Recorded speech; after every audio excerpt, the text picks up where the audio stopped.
Olá, irmãos e irmãs em Cristo Jesus, bem-vindo ao meu canal da Bíblia, ouvindo a voz de Deus. Eu venho aqui gravar para vocês mais um vídeo aqui no meu canal. Vocês lembram que eu falei para vocês que eu ia passar o auxiliar da lição 2 da Escola Sabatina, do Fundamento de Gênesis? Então é hoje que eu vou passar para vocês. E antes de eu passar esse conteúdo, eu preciso da ajuda de vocês para se inscreverem no meu canal da Bíblia, ouvindo a voz de Deus, deixar o seu like, ativar o sininho das notificações para receberem meu vídeo e compartilhar meu vídeo para maior número de pessoas. Então vamos para o estudo. O texto-chave é João capítulo 1, verso 29. E o foco do estudo é em Gênesis 22, do verso 1 a 18, e João capítulo 3, verso 16. Esse é o foco do estudo. Então vamos lá. A introdução. Gênesis, o primeiro livro da Bíblia, contém verdades fundamentais que formam o núcleo da mensagem profética e de salvação das Escrituras, desde a narrativa cósmica da criação, na qual Deus transformou o caos e o vazio em vida, até a história de José, na qual Deus trouxe redenção em meio a ações malignas, que está lá em Gênesis 50, 20. O livro de Gênesis testemunha o plano divino da salvação. No meio do livro, a história do sacrifício de Isaac, que está lá em Gênesis 22, verso do 1 a 18. Estabelece os temas básicos desse plano. Na lição dessa semana, descobriremos os vários temas do plano da salvação de Deus conforme eles emergem da história dramática da Akedah, que é o sacrifício de Isaac. O primeiro tema é amor, da qual deriva todas as demais ações de Deus. Nessa história, a palavra hebraica, Ahab, amor, é usada pela primeira vez na Bíblia, especificamente no discurso de Deus, referindo-se ao amor de um pai. O segundo tema da Akedah é a expressão do amor de Deus através do sacrifício de seu filho, que é ilustrado por Isaac em sua identificação com o cordeiro. O terceiro tema é a manifestação real do amor de Deus na história, especificamente no grande conflito que colocará a semente em oposição à serpente e terminará com a vitória da semente sobre o mal e a morte. Esse evento é descrito no aparecimento inesperado do carneiro, que ilustra o evento escatológico do dia da expiação. Comentário: o amor de Deus. É impossível compreender plenamente o amor de Deus, pois é impossível compreender qual é a largura, o comprimento, a altura e a profundidade, e conhecer o amor de Cristo que excede todo entendimento, que está lá em Efésios capítulo 3, versos 18 e 19. No entanto, é significativo que o verbo amar apareça pela primeira vez nas Escrituras, em referência ao amor de um pai, o amor de Abraão por Isaac, seu único filho. E nesse contexto específico do amor de Abraão por seu filho único, que a qualidade do amor de Abraão por Deus seria testada e assim revelada. Em Gênesis 22, 1, compare com Gênesis 22, verso 12. Mas não era apenas o amor de Abraão por Deus que deveria ser testado e revelado. Durante a experiência pessoal de Abraão, o amor de Deus também foi revelado a Abraão. Ele entendeu então a profundidade do amor de Deus, como Ellen White explica. Foi para impressionar a mente de Abraão com a realidade do Evangelho e para provar sua fé que Deus mandou que ele matasse seu filho. A aflição que ele sofreu durante os dias tenebrosos daquela terrível prova foi permitida para que compreendesse por sua própria experiência algo da grandeza do sacrifício feito pelo infinito Deus para a redenção do ser humano. Que prova mais forte se pode dar a infinita compaixão e do amor de Deus Está lá em Patriarcas e Profetas, página 122. Deus não deu a Abraão uma explicação filosófica e teológica ou psicológica de seu amor. Deus escolheu permitir que Abraão suportasse em seu nível finito o que Deus deveria suportar em seu nível infinito. Esse paralelo entre Abraão, que ofereceu seu único filho a quem ele amava, e Deus que ofereceu seu único filho a quem ele ama, lá em João capítulo 5, verso 20, é enfatizado por João, que usa a mesma linguagem. Em sua definição de amor, Deus amou o mundo de tal maneira que deu seu Filho unigênito para que todo o que nele crê não pereça, mas tenha a vida eterna. O Cordeiro de Deus. O título Cordeiro de Deus é usado por João Batista para identificar Jesus. No dia seguinte, vendo que Jesus vinha em sua direção, João disse: Eis o Cordeiro de Deus, que tira o pecado do mundo, que está lá em João 1,29. E compare com João 1, verso 36.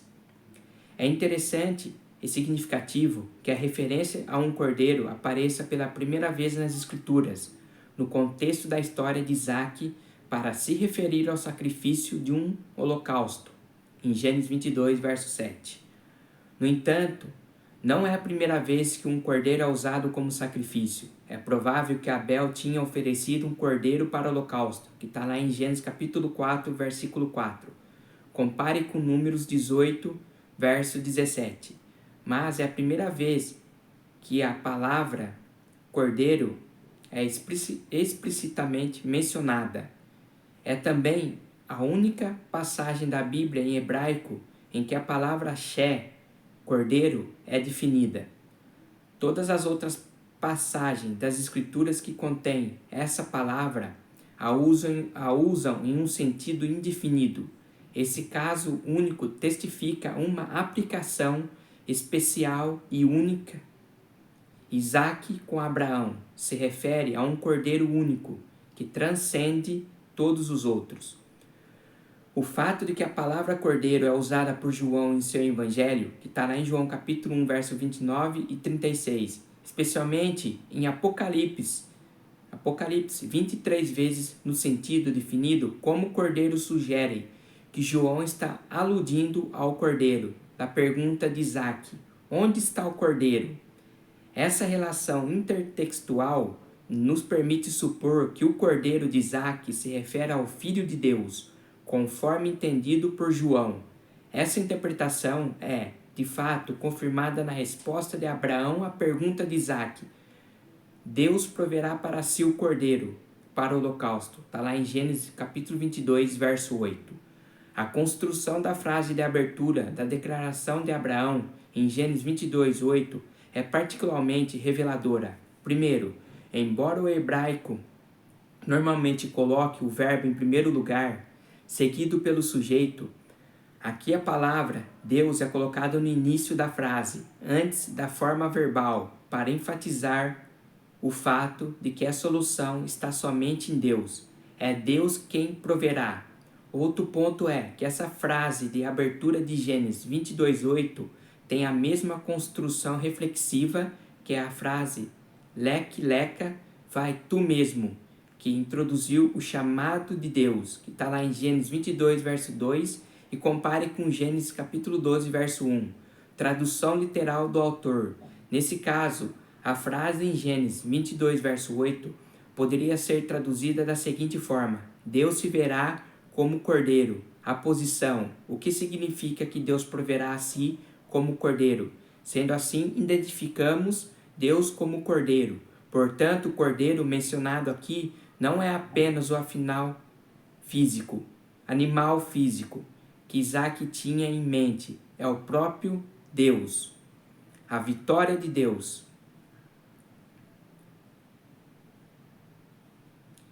Isaque esperava que um cordeiro fosse provido por Deus. No entanto, em vez disso, apareceu um carneiro. Abraão ergueu os olhos e viu atrás de si um carneiro, que está lá em Gênesis 22, verso 13. A aparência do carneiro aponta para o carneiro do dia da expiação, em Levítico, capítulo 16, versos 3 e 6. Há de fato uma conexão intertextual única entre essa passagem do sacrifício de Isaque e o texto do dia da expiação. Mais do que qualquer outra passagem bíblica, o texto da amarração de Isaque compartilha uma linguagem comum com o texto do dia da expiação. Encontramos a mesma associação da palavra oferta, queimada, que está lá em Gênesis 22, verso 13. Compare com Levítico 16, verso 3 e 5.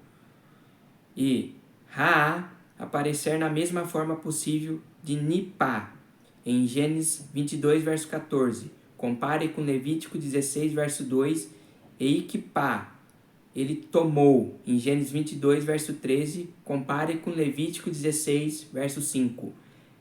Essa importante conexão intertextual entre as duas passagens indica que o escritor da legislação do dia da expiação em Levítico 16 tinha o texto do sacrifício de Isaque em mente.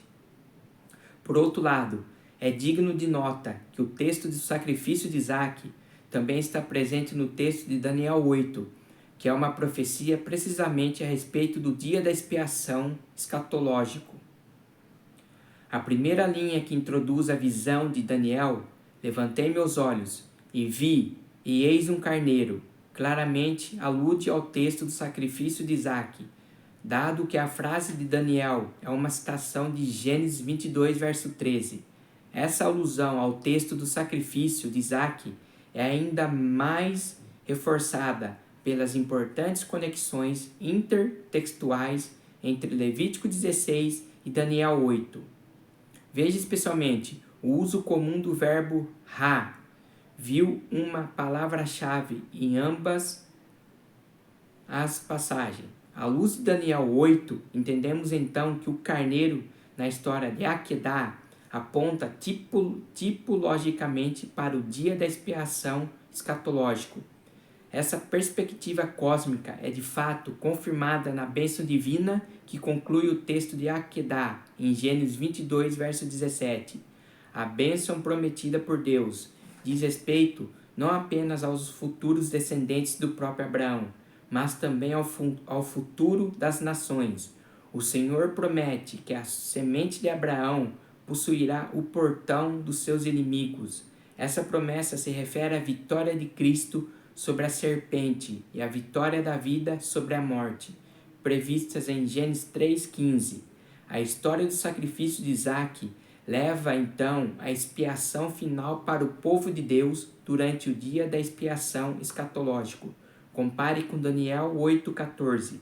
Esta lição parece ter sido mantida na epístola aos Hebreus, que aplica a bênção final da Akedah, que está lá em Hebreus 6, verso 14, ao momento extraordinário do dia da expiação, durante o qual o sumo sacerdote podia penetrar além do véu, que está lá em Hebreus capítulo 6, verso 19, com Levítico 16, verso 2 e 15. Então esse foi auxiliar da lição 2. Nós aprendemos aqui que esse sumo sacerdote é Cristo. Ele está no lugar santo dos santos, lá no céu, no santuário do céu, onde ele faz expiação por nós, onde ele intercede por nós. Nós entendemos aqui na história de Abraão que quando Abraão vai com Isaque para o monte, onde Deus manda Abraão ir e leva seu filho, Abraão leva os materiais para o holocausto, leva a lenha, leva tudo. Mas Isaque faz uma pergunta para Abraão: Pai, onde está o cordeiro? Abraão fala assim: Deus proverá o cordeiro, meu filho. E quando Abraão está no monte com Isaque, que ele coloca Isaque no altar, Abraão pega o cutelo para sacrificar seu filho. Quando ele vai para matar seu filho, Deus vê uma voz do céu: Abraão, Abraão, não mate o garoto. Eu sei que você teme a mim e você me obedece. Agora Abraão, olha ali para o arbusto que está ali, tinha um cordeiro. Esse cordeiro que Deus manda para Abraão é Jesus Cristo, que morreria lá na frente como um cordeiro, que João viu. Quando João vê, fala assim: eis o cordeiro de Deus que tira o pecado do mundo. Então esse cordeiro é Cristo. Aquele animalzinho que morria, que derramava seu sangue, esse sangue simbolizava o sangue de Cristo.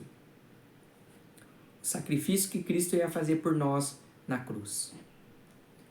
Então hoje esse cordeiro, que é Cristo, ele está no céu. Ele é sumo sacerdote.